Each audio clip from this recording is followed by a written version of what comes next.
Okay, so let's close our eyes.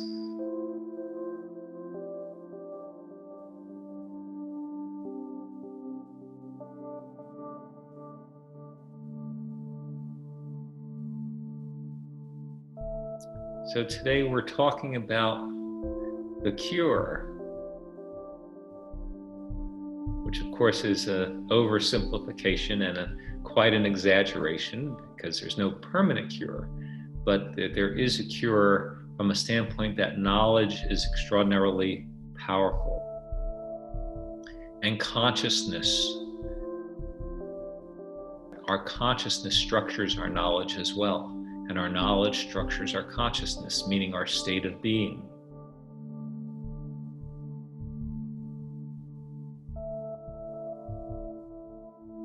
So when we simply know and understand, and most importantly of all, we practice these things that create greater alignment, greater harmony, greater unity with others, we start to emanate that state, that quiet state.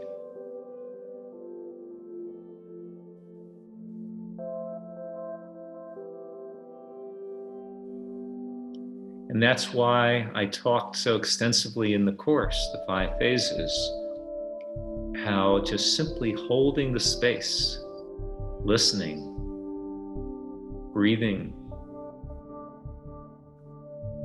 being present with the person by looking them in the eye,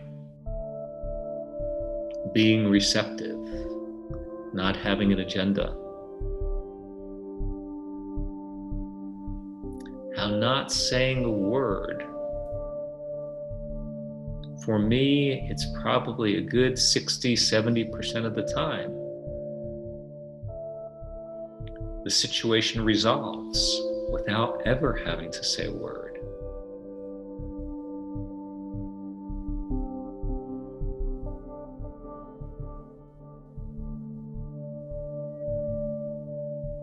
So this is the reason why we do these meditations.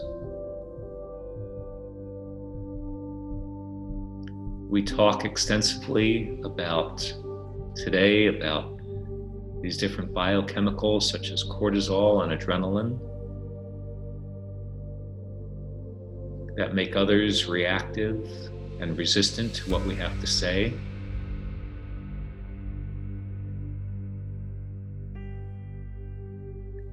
But we do these meditations as well because engendering and nurturing this quiet state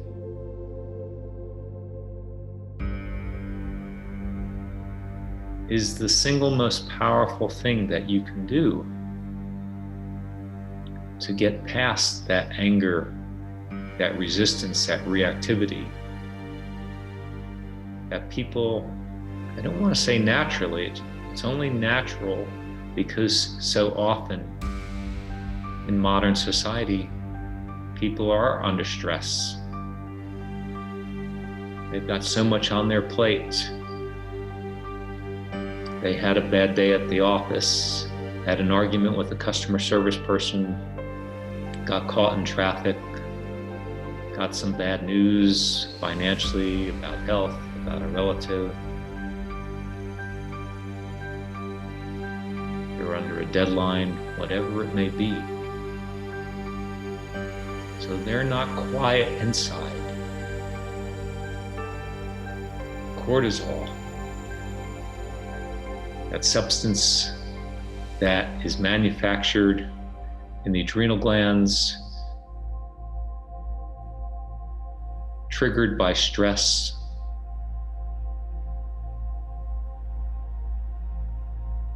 When that's in overabundance in our bloodstream, which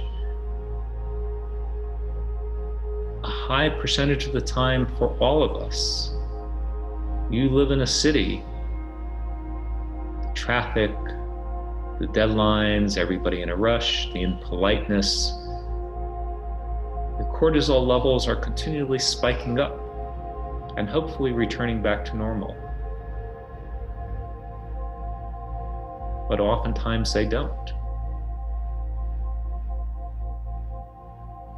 And so we practice this with our eyes closed. Obviously, when we speak our truth with the 5 phases,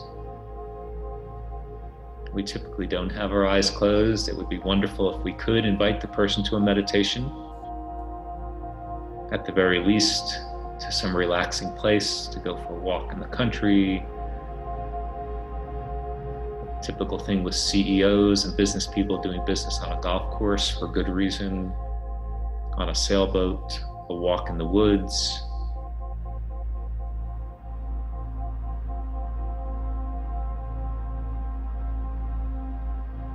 But our eyes closed when we're on our own, going back to that silent state. No matter if we have thoughts that are abounding or not, just by closing our eyes, cutting off something like 26 million bits of information, flooding our brain, in a sense overwhelming it when there's so much on our plate. We simply close our eyes, and cortisol basically is there almost always because of hyperstimulation.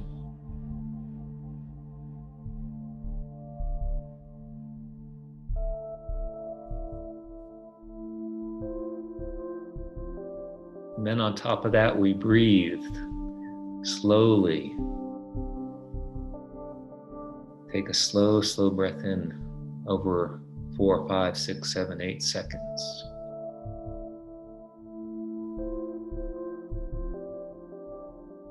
And then even slower, over 10, 15, 20 seconds even, let it out.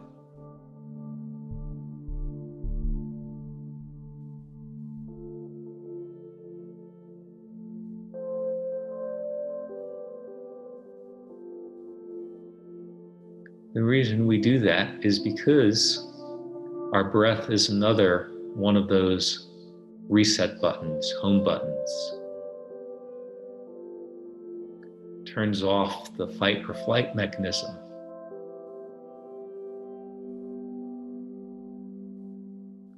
When we're fighting or we're fleeing, our breath is coming very rapidly.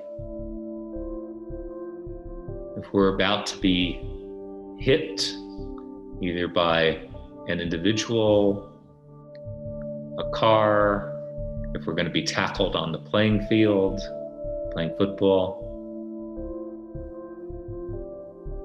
For a moment, we hold our breath to brace our bodies.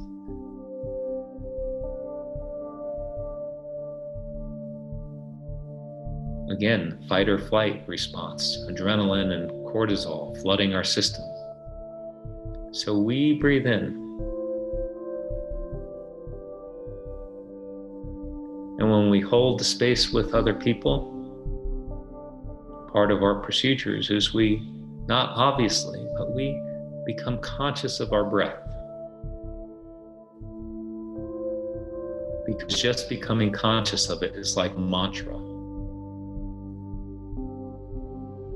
A mantra being a meditation device to return us to a quieter, more tranquil, even silent place.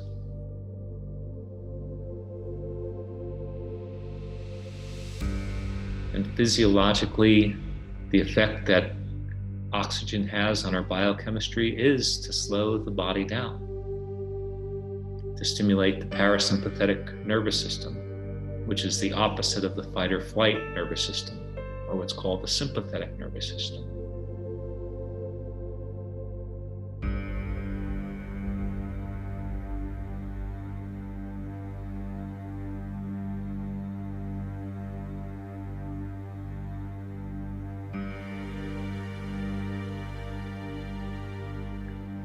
So rather than being a single-phased process, as is typically done when people want to speak their truth, and why so many people don't speak their truth, because they know typically with the way we've been trained that speaking your truth is, telling the way it is, laying it on the line, doing it in one single phase,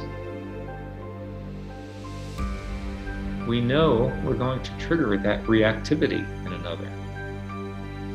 And just that knowing itself triggers us to be in a more hyperadrenic, hypothalamus, hyperpituitary state, hypercortisol state. So it gets to be a vicious cycle.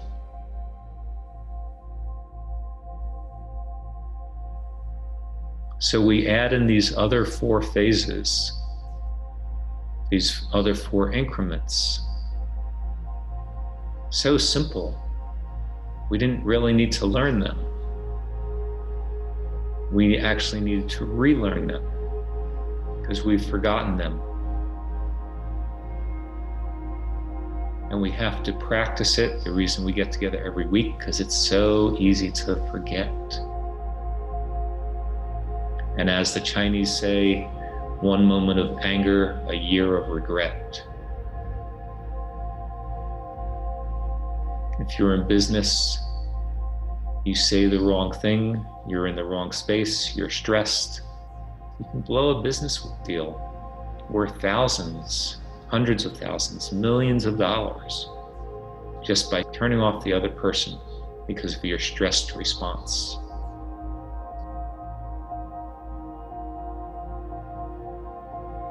So we learn to hold the space and to breathe. And in phase 2, not only do we learn to, when we need to speak our truth, to make a meeting, don't do it right then, if possible. Sometimes you have to.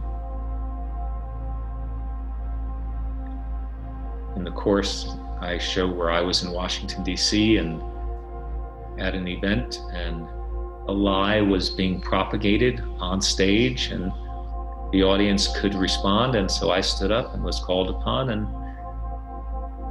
there was no waiting to do that, to call this lie out by a Harvard professor.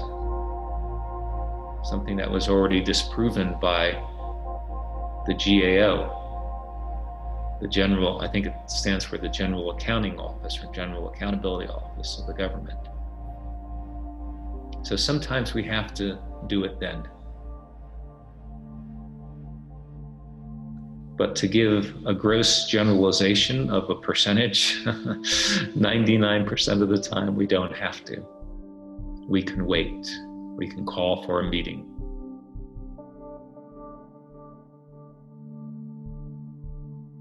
And the other aspect of phase 2, we want to speak the other person's truth. Because just as when we speak our truth, in that single-phased, 5th phase manner, hit the nail on the head, hit them on the head, just as that will for sure trigger that whole adrenal cortisol reflex, stress response, simply because our truth most likely is not the truth that they are seeing. But when we speak the other person's truth, we find a way to agree with something they've said. We compliment them. We find something to say thank you to them about. And we don't follow it with a but at this point. That's in the 5th phase, when we are finally going to speak our truth. But at this point, we build up that bank account, that reservoir of, rather than cortisol, the neurotransmitter of dopamine, which is the pleasure response, the joy response. So we say something where we agree with them, and it lights them up in the positive way. That's what we want to do.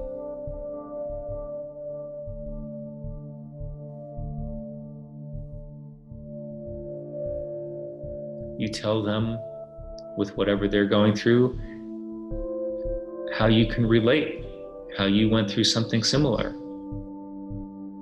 They feel better. You understand.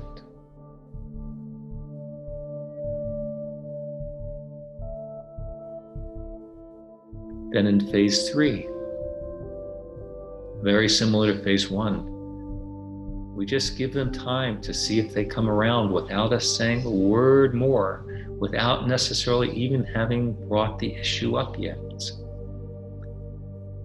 And again, if I have to give a sweeping generalization, 60, 70, 80% of the time, if we just wait at that point, they will speak our truth. They will come into alignment with us. The problem will be solved without us ever having verbally put it into words.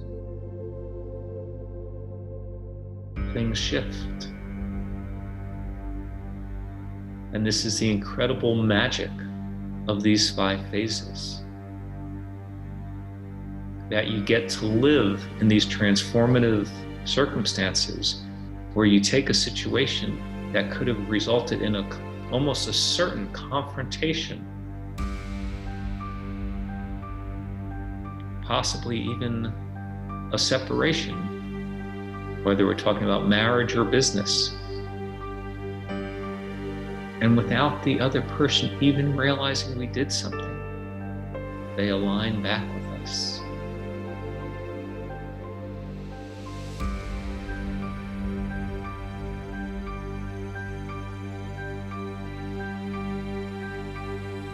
Then the 4th phase, the questions of grace. There are many different forms of questions, but if we simply ask them, would it be okay if I share my thoughts with you? I've got something that I've been wanting to speak about with you. Is it a good time to speak with you right now? We ask their permission. And if they say yes, which almost nearly all the time they do, again, we've created receptivity rather than resistance and reactivity.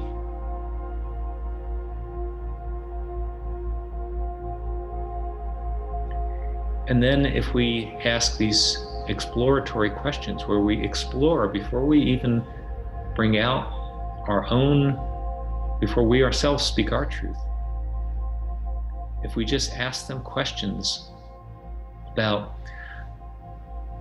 hey, Jim, remember when we were at the conference the other day and there was this little incident there? Can you share with me what was going on with you at that time? Rather than accuse them of something, start to explore questions. Start to ask exploratory questions.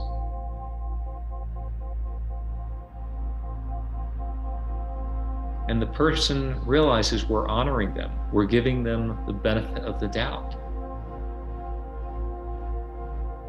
And now we're up to 95, 99% of the time, where sometimes once we hear their reason that they did what they did, we no longer have to speak our truth because we realize they weren't doing anything offensive. They had a bad day or they had a good reason for acting the way they did that we just never imagined.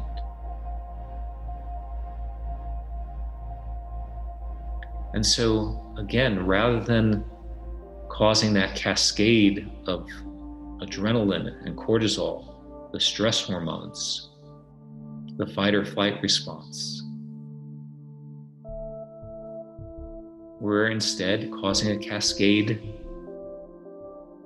of dopamine, this little jolt of joy. Wow, I thought he was going to hold this against me. I thought he was going to slam me for this. He gets me. She gets me. We're not so different after all. She's just like me. I relate to this person. She relates to me.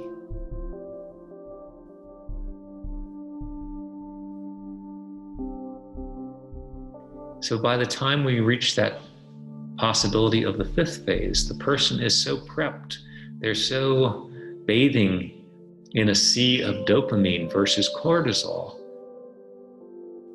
They're much, much more receptive. Even if we have to come out and say, you know, I've done this so many times myself. I've been under stress, and I just want to share with you, it was a little uncomfortable when this happened the other day. I get that you might have been under stress too, but we're so close, and I feel that I should share this with you because it's been on my mind, and I want to maintain the integrity and the joy of our relationship. You hit the nail on the head in that way.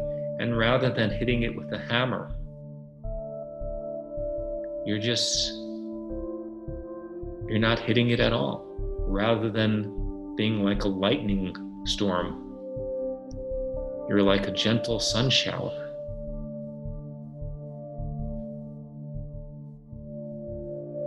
And you're a sun shower of dopamine rather than cortisol.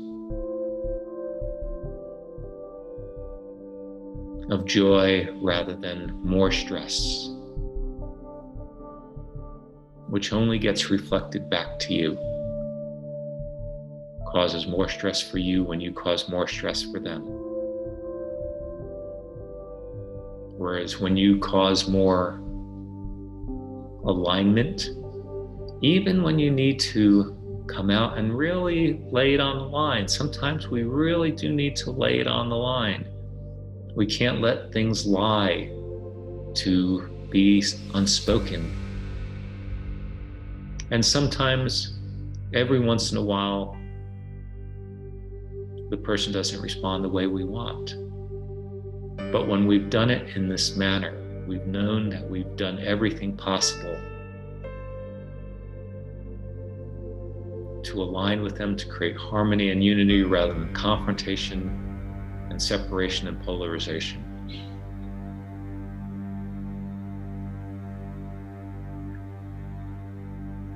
Just breathe that in for a few moments.